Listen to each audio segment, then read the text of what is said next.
উলংঘা কৰাৰ অভিযোগত এতিয়া অতিথিশালাৰ পৰা বাহিৰ গৌৰৱ গগৈ এই মুহূৰ্তত আমি খবৰ জনাইছো আপোনালোকক নিৰ্বাচন বিধি উলংঘা কৰাৰ অভিযোগতে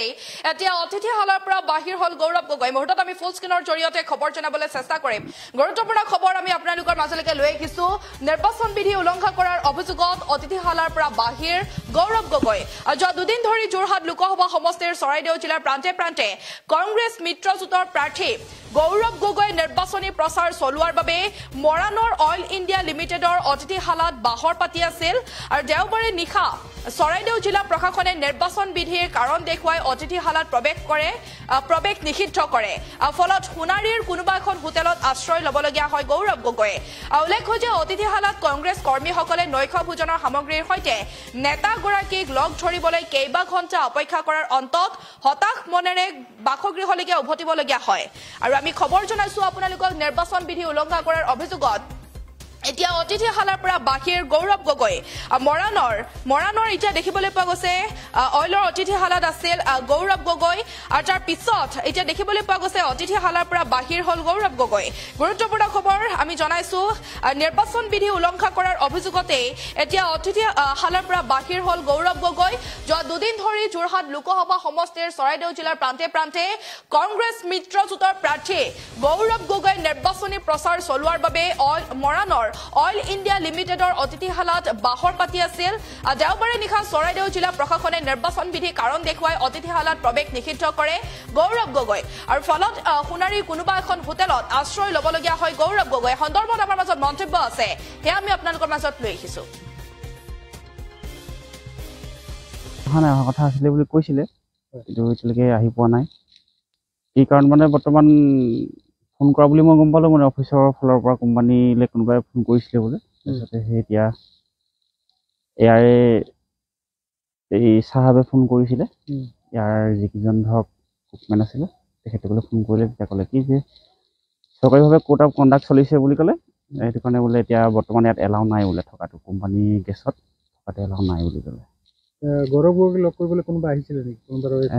আহিছিলে মানে পাৰ্টি মানুহে সেই চাৰিজনে দেখিছিলোঁ আৰু বেলেগটো আমি দেখা নাই আৰু কিমান দেৰি অপেক্ষা কৰিলে এইটো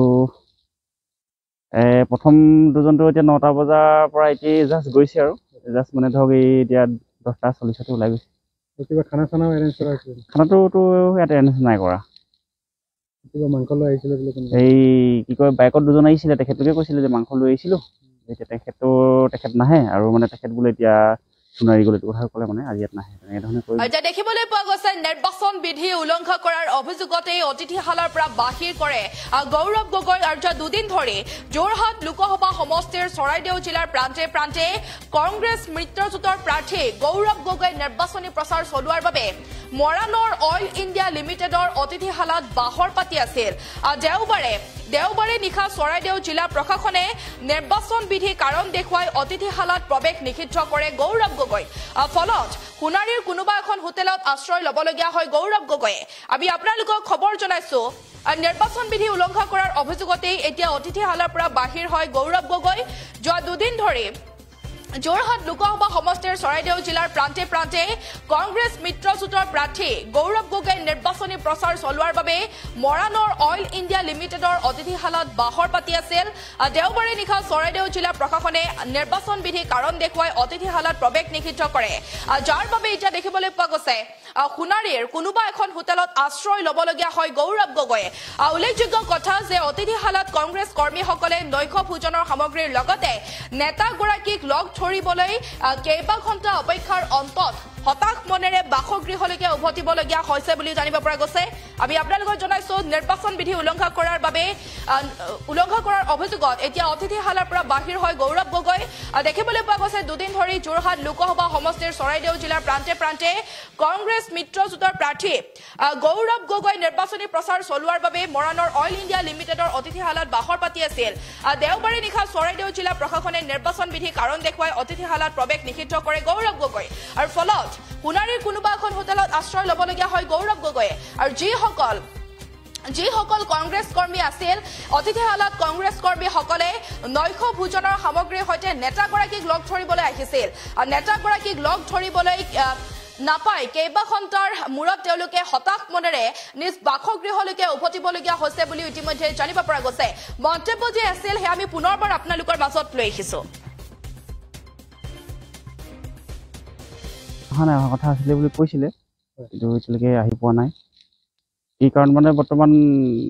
ফোন কৰা বুলি মই গম পালোঁ, মানে অফিচৰ ফালৰ পৰা কোম্পানীলৈ কোনোবাই ফোন কৰিছিলে বোলে। তাৰপিছতে সেই এতিয়া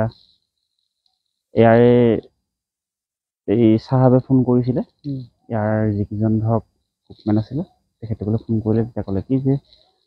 চৰকাৰীভাৱে কোড অফ কণ্ডাক্ট চলিছে বুলি ক'লে। সেইটো কাৰণে বোলে এতিয়া বৰ্তমান ইয়াত এলাউ নাই বোলে থকাটো, কোম্পানী গেছত থকাটো এলাউ নাই বুলি ক'লে। গৌৰৱ গগৈক লগ কৰিবলৈ কোনোবা আহিছিলে নেকি? কোনোবা আহিছিলে মানে পাৰ্টি মানুহে সেই চাৰিজনে দেখিছিলোঁ, আৰু বেলেগটো আমি দেখা নাই। আৰু তেওঁলোক কিমান দেৰি অপেক্ষা কৰিলে? এইটো প্ৰথম দুজনটো এতিয়া 9টা বজাৰ পৰা এতিয়া জাষ্ট গৈছে, আৰু জাষ্ট মানে ধৰক এই এতিয়া 10টা 40তে ওলাই গৈছে। কিবা খানা চানাও এৰেঞ্জ কৰা হৈছিলে? খানাটোতো ইয়াত এৰেঞ্জ নাই কৰা। কিবা মাংস লৈ আহিছিলে বোলে কোনোবা? এই কি কয় বাইকত দুজন আহিছিলে, তেখেতলোকে কৈছিলে যে মাংস লৈ আহিছিলোঁ, এতিয়া তেখেত নাহে, আৰু মানে তেখেত বোলে এতিয়া সোণাৰী গ'ল, এইটো কথা ক'লে, মানে আজি ইয়াত নাহে, তেনেকৈ ধৰণে কৈ গুচি গ'ল। হয়, এতিয়ালৈকে